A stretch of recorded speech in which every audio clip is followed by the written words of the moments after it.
Hey there everyone, this is Samuel Johnson and welcome back to the Steven Universe Retrospectives. Apologies in advance if you hear any booming going on right now. I'm recording this in the morning it's storming out right now, so there are going to be some sporadic thunderstorms, and as a result of all the dark clouds, I'm using a light to record this. So again, apologies in advance for any inconvenience if you're watching and or listening. But anyway, today we are going to be discussing episodes 139 and 140 of Steven Universe, Your Mother and Mine, and The Big Show. And of course, to kick things off, let's look at the odd numbered episode first. And Your Mother and Mine actually checks back in with Lars and the Off-Colors as they continue soaring through space trying to make it back to Earth.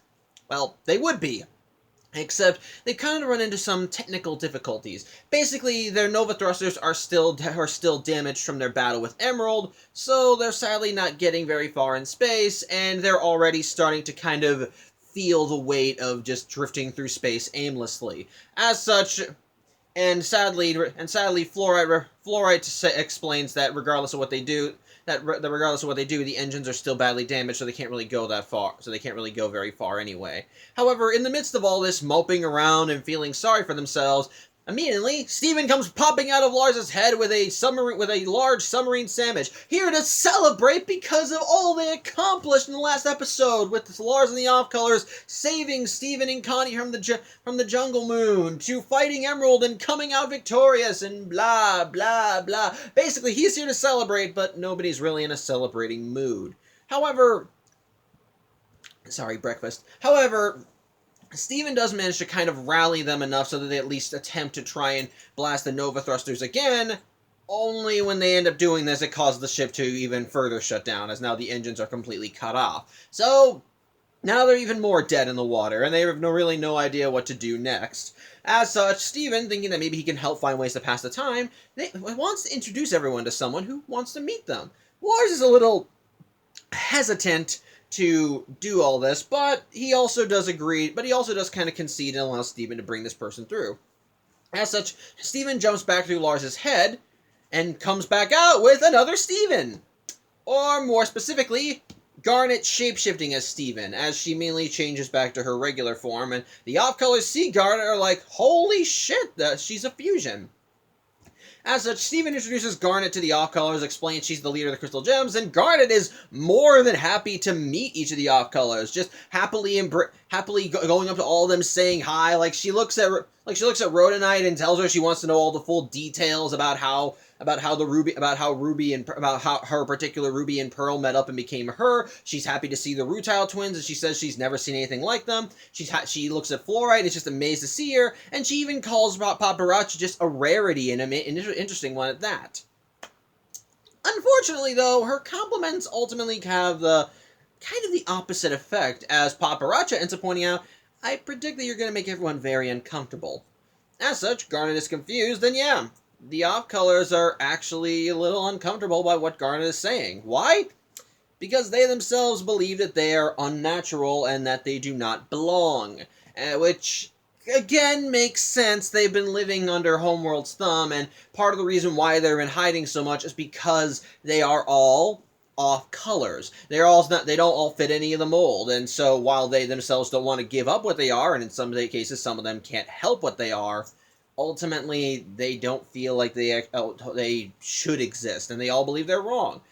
They're wrong because of that, and so hearing Garnet come up and tell them all, oh, you're all amazing, I can't wait to see all of you, basically they all interpret that as Garnet making fun of them. As such, Garnet does try reassuring them that no, she is not making fun. She genuinely is happy to see them. But by the same token, she also understands why they have these reactions. Again, they're from Homeworld, and even Garnet admits that a lot of what they're reacting to, a lot of how they react, she had similar reactions when she first came into existence before she met Rose.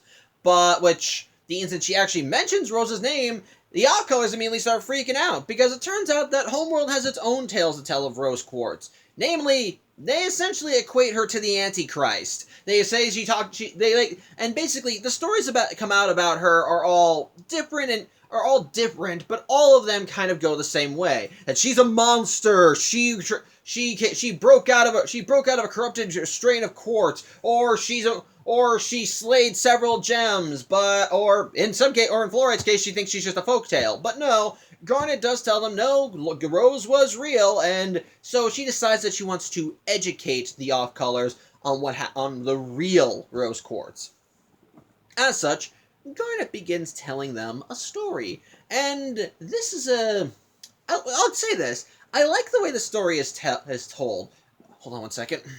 Sorry, we had to remember her name. But yeah, the way Garnet's voice actress Estelle ends up telling the story, it really allows it to have a very ominous and yet kind of powerful mood to it. And basically, it's basically like telling a folk tale, passing it down throughout the ages. But and it especially works with the visuals throughout the story, as basically rather than utilizing regular actual body, rather than using the typical animation style we've seen throughout the show, it's all just silhouettes, and with bodies being emblazoned with color, right? Or either being black to signify who's in the black background, or having primary colors depending on who's important, which it's actually pretty interesting and definitely gives the story some weight to it. But the story goes like this: the Gem Empire was expanding throughout the galaxy, with Yellow and Blue Diamond having numerous colonies, and that when it came time for Earth, Pink chose Earth to be her colony. And at first, her colony was like any other. It was pumping out gems, each created for a singular purpose. And one of those gems was Rose Quartz, who in the beginning was happy to fulfill all the duties assigned to her, just do everything she was told, just essentially be a good soldier. However, one day while doing her duties, she happened to take notice of the Earth. Hold on one second.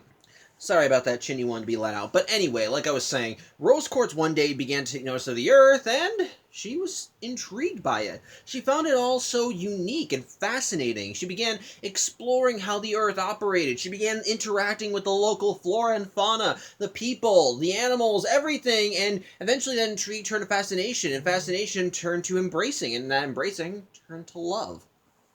Rose began believing that this place was worth protecting, and she began spreading the word of what she found to her other gems. She began spreading the words themselves until eventually that word managed to make it all the way back to Pink Diamond, who immediately wanted to see Rose in her I want to say quarters, so to speak.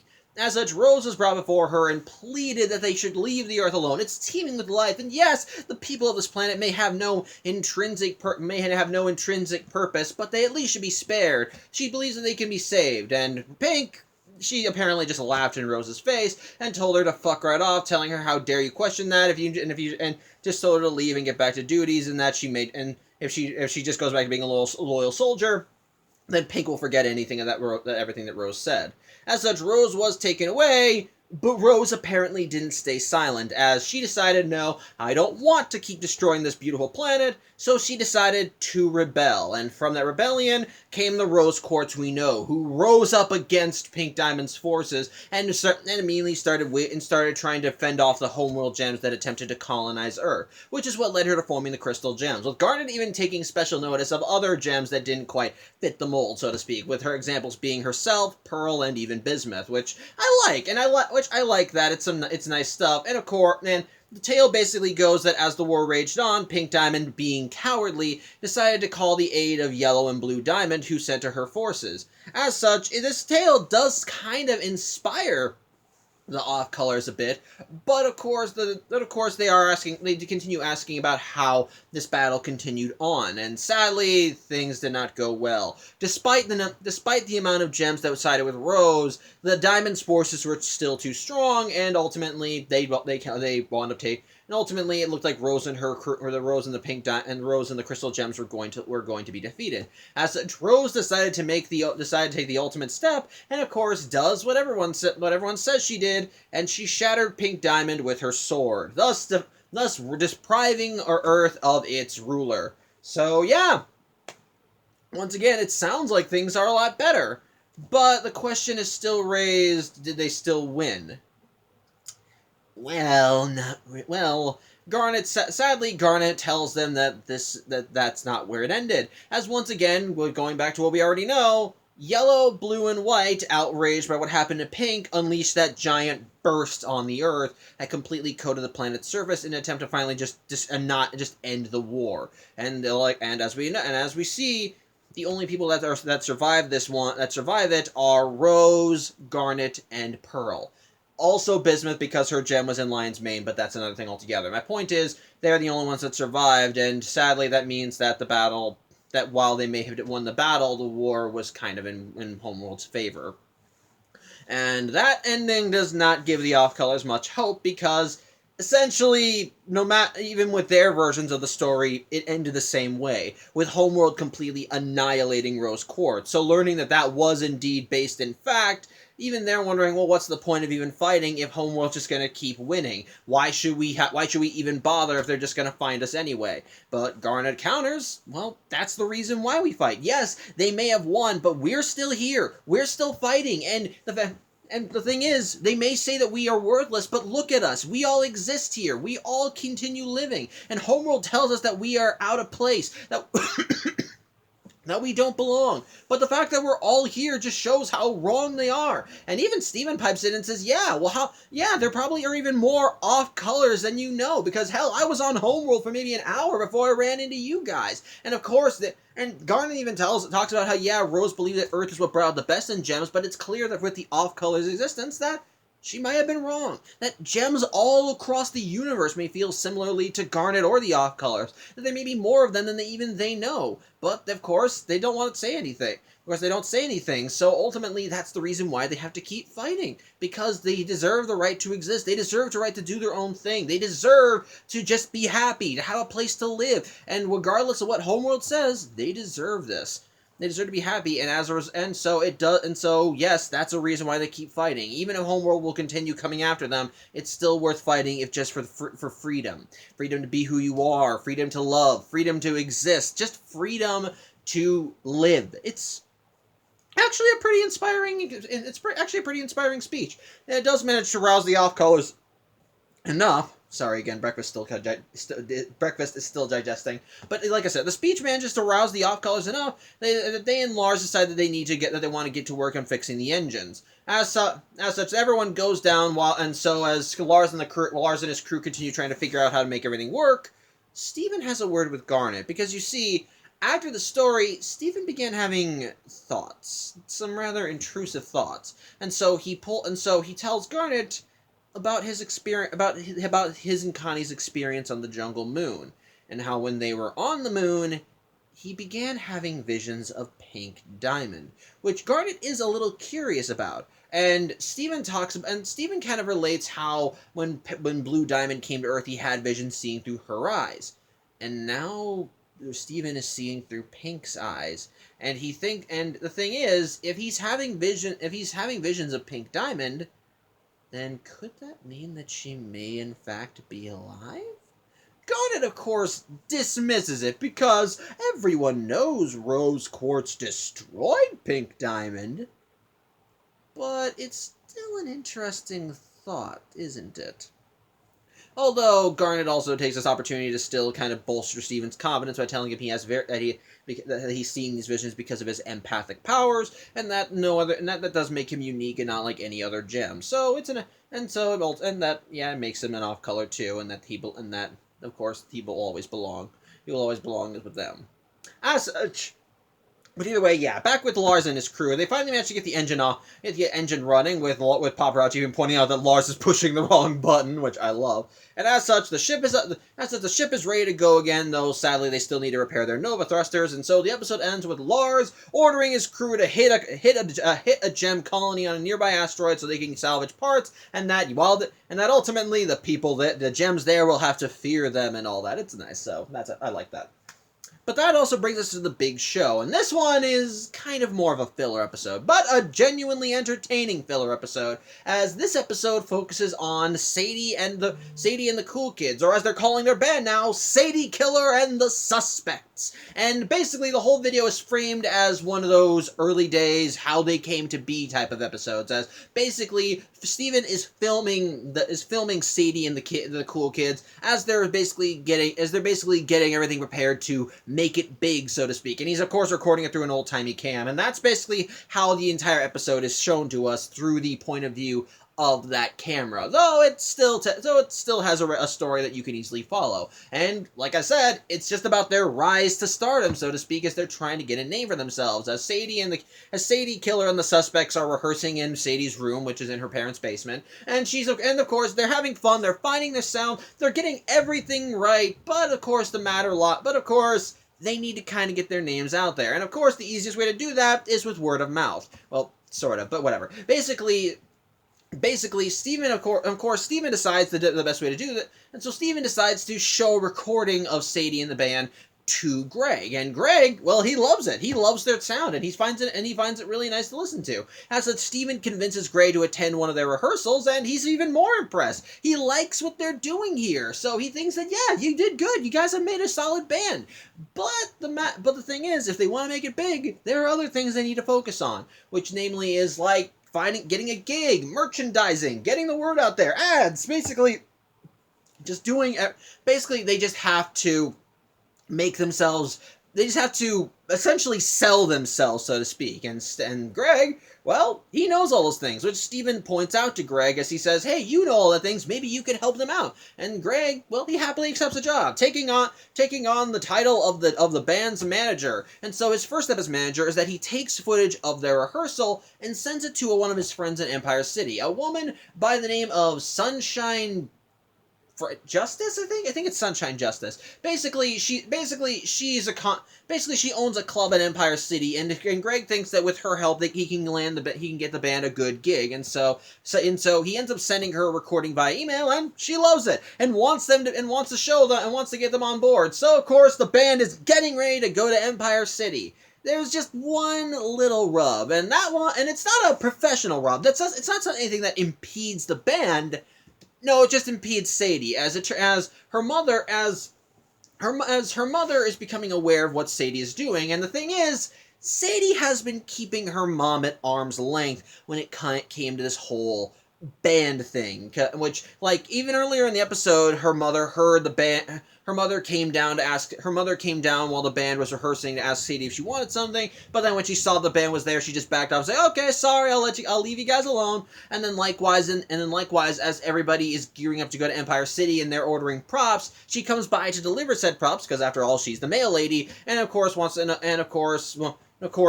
she sees Greg as managing the band, she starts kind of poking fun at Greg, saying, oh, what, an old fart like you managing the band? Oh, come on, before Greg starts spilling the beans about how the band has landed a gig in Empire City. Though Sadie does try cutting Greg off, though unfortunately the cat gets out of the bag as a banner gets accidentally unrolled, and Barb reads it. And of course, she's excited. She's like, holy shit, my daughter's gonna be playing in Empire City! Oh my god, you guys need a ride? I can get you a ride in my mail van here. They'll probably let me use it if I ask nicely, or hell, maybe I don't even have to ask, it's my van! And I can get snacks and everything, but Sadie immediately just shuts her mom down because, well, she doesn't want a repeat of any of the previous times that her mother has interfered with her business, which I get, I genuinely get, and so she basically just tells her mom to no, back off, this is my thing, I don't want you getting involved. And while Barb is clearly a little offended by this, she also doesn't take it personally. She's just, no, I get it, I understand, hey, you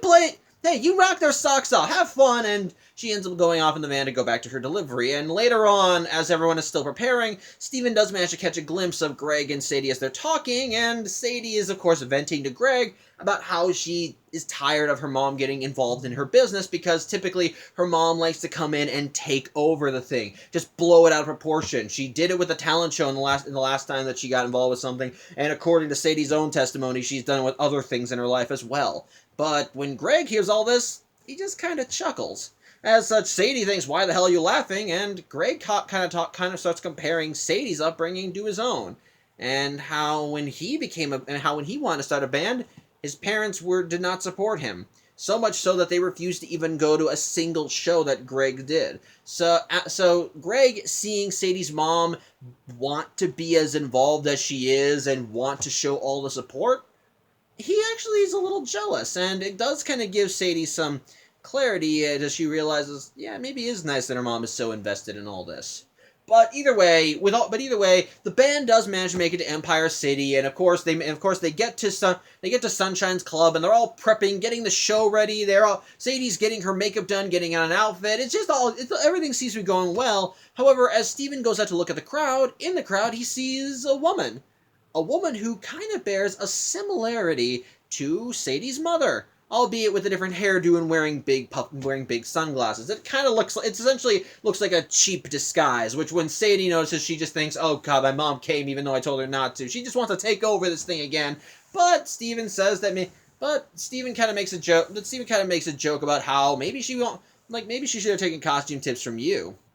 And basically, maybe she's here to see the maybe she's here to see the show. I think this part I'm a little foggy on. Sorry, but point is, Sadie does kind of realize that maybe her mom really isn't trying to do anything. So she and the rest of the suspects end up going on stage and performing their song. This is the only part of the episode that's not told through the point of view of the Steven's camera. As I'm guessing, the footage we see is supposed to be like footage interspliced from the cameras that record the show. But basically, we end up seeing their whole thing, and it is a pretty cool performance. It's the song about Sadie being a ghost and how she's not being noticed by anyone, and it's actually a pretty rockin' song, and I like the aesthetic of it, as it really does feel like a genuinely good rock show, as it opens up with Sadie rising from her coffin, going, holy shit, what's going on here, as she fits the whole ghost aesthetic, and then when she realizes, oh shit, no one can see me, she tries interacting with the bandmates, and that they don't even acknowledge her as they play their instruments. I like that. It's good, and it fits the aesthetic well, and everyone loves the show, so much so that once it's all over, everyone's just all hugging and like, oh man, they loved it, that was great, Sadie, great job with the ending there. And so, but as it's all going on, the lady from the audience comes backstage, and at first Sadie's like, oh hey mom, but before she can even say the chant, Greg goes, hey Sunshine, and yeah, this isn't Barb. This is indeed Sunshine Justice. She takes off her glasses, and yeah, she does not look anything like Barb. Maybe some minor similarities, but it's not her. But the point is, this is Greg's friend, and she's here to congratulate the band on what they did. She thinks she thinks they did an impressive performance, and wants to let them know that she thinks they're going places. And that if they ever want to play in her club again, all they have to do is ask. It's actually really nice. Though, as everyone's kind of embracing all this, Sadie looks a little disappointed. And as such, we cut to later in the episode as everyone's going back to Beach City, and Sadie does admit she does have some minor disappointment to know that her mom wasn't there. As part of the reason why she went as all out as she did at the show was because she wanted to perform for her mother. And so, but Steven assures Sadie there are going to be other shows, and maybe she can invite her mom to the next one. And so Sadie just kind of decides, and so Sadie kind of takes that to heart and even asks Greg, hey, for our next show, can we play in Beach City? And Greg happily obliges. So there is some nice hope there as the episode ends with Steven saying goodbye to the camera as we get our typical typical star transition ending. So it's a nice one, so yeah. Alright, so my thoughts on these episodes. First, Your Mother and Mine. This is another interesting episode that, while having some good emotional depth, also adds a good bit of lore to the episode. And I don't mean like it expands the story, no. Much like how The Trial added a good hint of mystery to the affair by showcasing inconsistencies from what everybody knows and what actually happened, this one adds even further to the fire, so to speak. And it's all in Garnet, as, well, her story is not to be trusted. Here's the thing.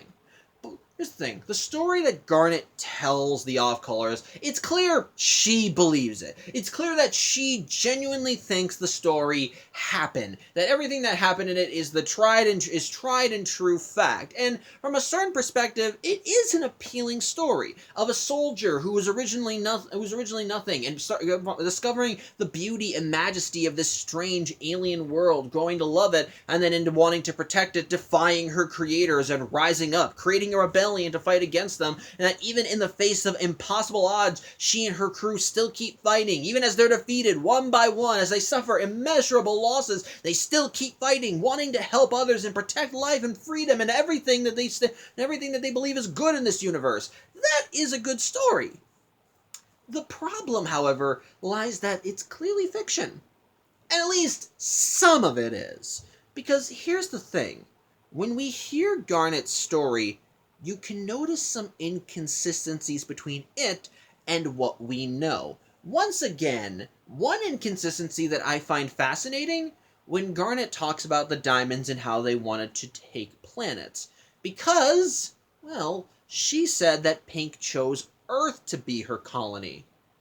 And yet, just from one episode ago, we know that Pink never even got a chance to pick her own colony. After all, in the brief time that we saw Pink in the previous episode, she was complaining to hell and back to Yellow, saying, I want my own colony, I deserve it, I'm just as important as you. And Yellow's response when she told her to say, well then earn it, it makes it clear that Pink Diamond did not have as much authority as any of the other diamonds, and that even if she wanted a colony, they wouldn't give one to her because they genuinely believed she wasn't ready for one. So when Garnet tells how Pink chose Earth to be her first colony, there's clearly something not right with that story, because that doesn't line up with the facts. Because if Pink could have picked any other colony, she would have picked one earlier than that. And then, of course, there's the even more obvious contradiction. The sword. As I talked about when I looked at the trial episode, we know that what we learned in that story doesn't line up with how things go. And we already have the inconsistencies of how Rose was even able to get close to Pink Diamond at all. But the biggest contradiction, the one thing that doesn't line up with what we know to be fact, is the sword. Because, like I said, Bismuth specifically said the sword can destroy a gem's physical form, but never the gemstone itself. But everyone unanimously agrees the sword is how Pink Diamond was shattered. But it still doesn't make sense. And the fact that Garnet is affirming that part of the story happened, it lets you know that the story she's telling, or at least the version of the story she's telling, is not the whole fact. She believes it to be fact, and you can tell she believes it to be fact, but by the inclusion of these slight inconsistencies, it starts casting doubt on the rest of the story.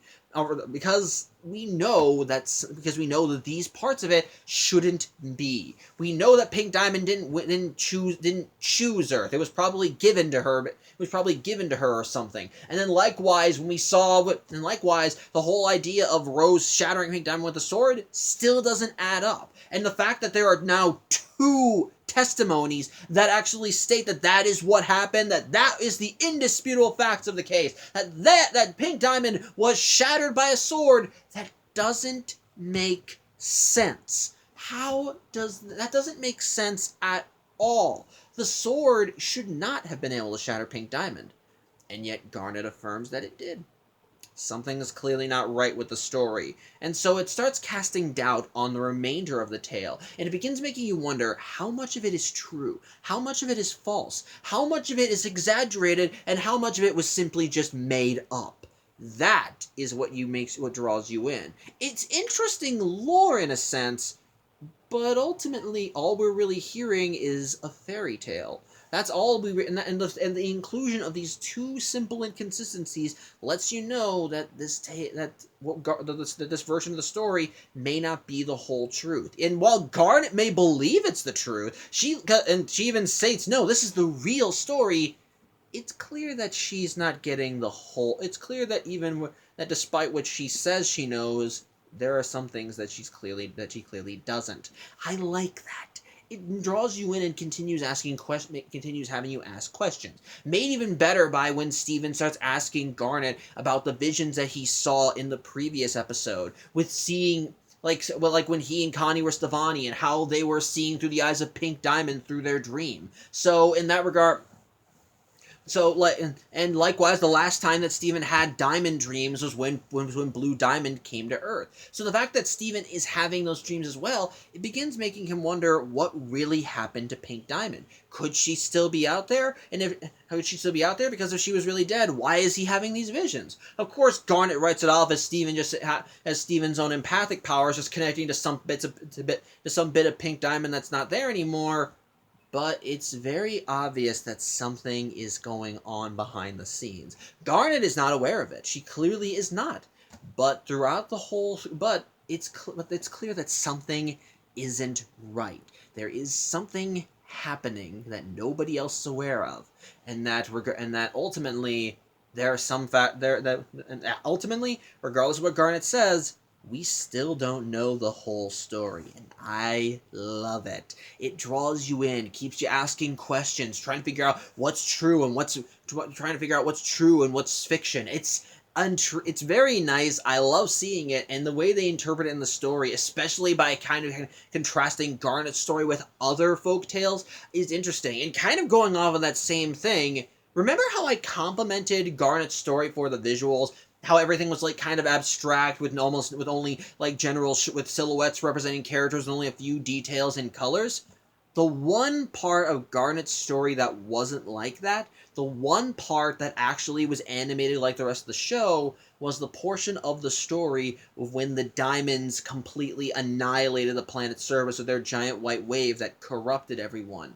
That is the only thing that's the only thing that's animated like the rest of the show, showcasing that when it comes down to the whole story, that is the only consistent fact. That is the only thing that we know for a fact is true fact in the realm of the show. That is not something that can be interpreted any other way. Even in the stories that sorry, again breakfast. Even in the stories that the off-colors know from their time on Homeworld, they know the story ends with the diamonds completely defeating Rose Quartz. And while Garnet is trying to hype up Rose and say, she's a brilliant leader, that part she cannot lie about. And it's again another thing that showcases that Garnet is not intentionally embellishing the story, because if she was, why include that part of the story? That's clearly a detriment to the tale. That clearly sets the bar to make you think, well, why even bother fighting? Of course, Garnet counters by saying, that's what we want. We have to keep fighting for our freedoms,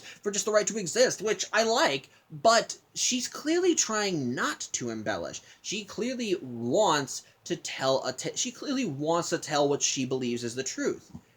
But it's clear that most of the story may not be exactly what she thinks it is. And ultimately, the only real fact about everything is that the diamonds tried to wound up raising the surface of Earth just to end the war. That part is true. No matter the version of the story, that part definitely happened.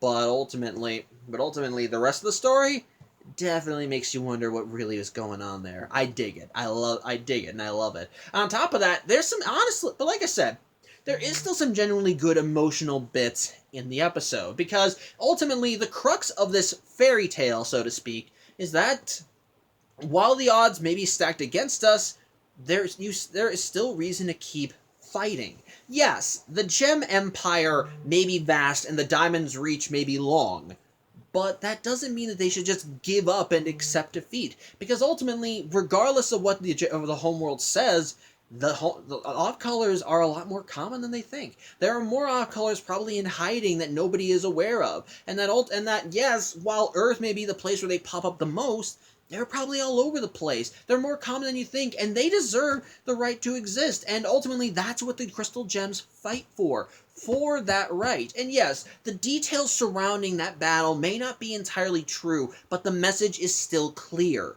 that ultimately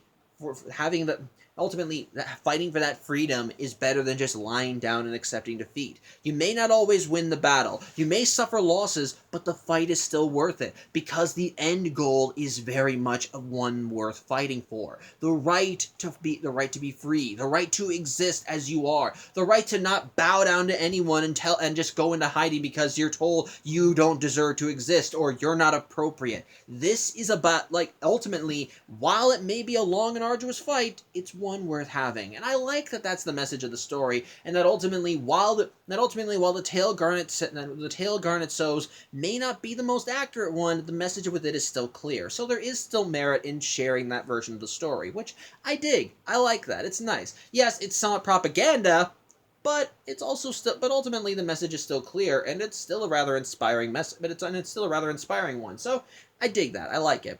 It's good. So yeah, on the whole, Yeah, Your Mother and Mine is a good episode that has some good lore drops while also having some good character stuff as well, so I dig it. As for the big show, like I said, this one's definitely more akin to filler and essentially acts as more of a Sadie-focused episode. Yeah, she and the suspects ultimately are the main focus of the tale, but ultimately, the main thing is just kind of on Sadie as she kind of is embracing the life of being a music star, so to speak, and everything that kind of comes with it, while also still kind of dealing with her own familial drama. Of course, I'm going to comment the episode for the format of it, because while some people some people could rightfully argue that the whole being told through the perspective of an old time of a camera may be a little jarring. With that being said, it's not a bad way of it's not a bad way of having of showcasing the episode, and it does kind of fit the aesthetic, and it does kind of give the episode its own unique flair to it that really kind of fits with what we see with Sadie with Sadie and her band. But in this regard, but in the case of the story, I think it's actually really nice. In a way, you can kind of see both sides of the conflict on this one. In the case of Sadie, you can understand why she wants to keep her mom at arm's length, because as we saw Barb in previous episodes, as she goes all in when it comes to her daughter and her accomplishments, to the point where ultimately what her daughter is doing is no longer about what Sadie wants, but what Barb thinks is needed. And so while Sadie is happily going on to become a music star, rise to fame, and do all this stuff with her friends, she's afraid that her mother will come in once again and then just co-opt it like she did in the past. And so you can understand why she's as cautious as she is with revealing details, which I understand that. Believe me, I understand that. But then you have the flip side of everything. Because that ultimately, while Sadie's mom may go a bit overboard, she's still happy that her daughter is succeeding, doing something, and actually having fun with it. I like the way they showcase that when contrasting with Greg and how he talks about about his strained relationship with his parents, which this is the first time we really we learn a bit more of Greg's parents and how he was raised, which that will get expanded on later, trust me. But ultimately, Greg talks about how, yes, he understands what Sadie's going through, but at the same time, Barb does clearly still want her daughter to succeed and is clearly happy for her success. And so while she understands why her daughter is telling her to back off, she's still supporting her from a distance. And ultimately, the whole crux of the conflict is Sadie trying to find that middle ground.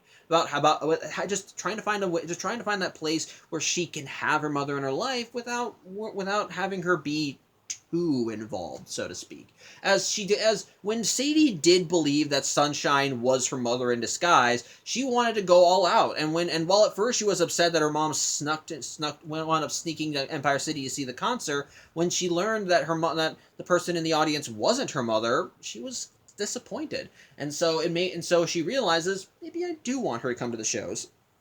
Maybe I do want her to see me like this. And I like the way they showcase that throughout the episode, as Sadie just kind of laments what happened after the show is over, and then likewise while saddened that her mom didn't get to see her big debut, Steven does tell her there will be other shows, and she does kind of feel some small comfort in knowing that her mother may still be able to at least see those, which I like. It's sweet. It's nice.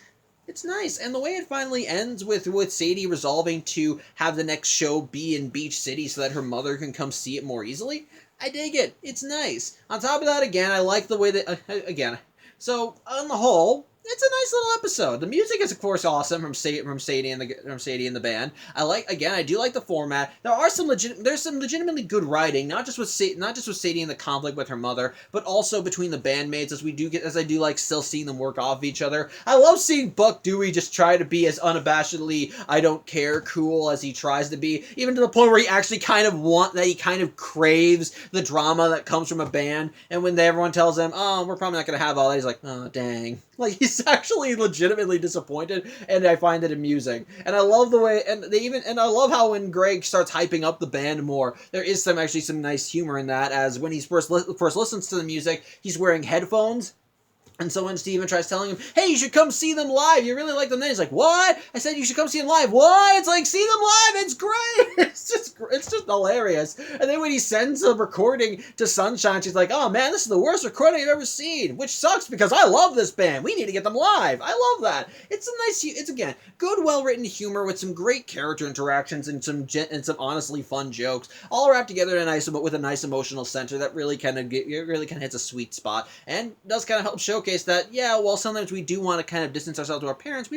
Sometimes we don't want them entirely out of our lives, as while Sadie does still want to have the band be her own thing, she does at least want to share some of this with her mother, as regardless of what she thinks she wants, there is a part of her that does want her mom to see the show. So I dig that. It's nice. I like it. So on the whole, like I said, Your Mother and Mine, I think it's a really nice episode with some good emotional depth and some nice emotional depth and some nice character stuff, while also adding more to the mystery of what's going on with Pink Diamond. And then likewise, the Big Show is a nice, fun little jaunt that shows Sadie killing the suspects as they rise to stardom, as they start organizing themselves, doing everything they can to try and get their names out there, while also dealing with some interesting conflict with Sadie and her mother, as Sadie has to come to terms with about her mother's level of involvement with this side of her life. So on the whole, both are still interesting episodes. Both are still interesting episodes, and I still recommend them. So. Yeah, I think that's really all I have to say. I thank you for watching. I'm Samuel Johnson, and I hope to see you next Friday as we start dealing with a bit more of the aftermath from recent events in previous episodes. So until then, I hope you have a good day, and take care.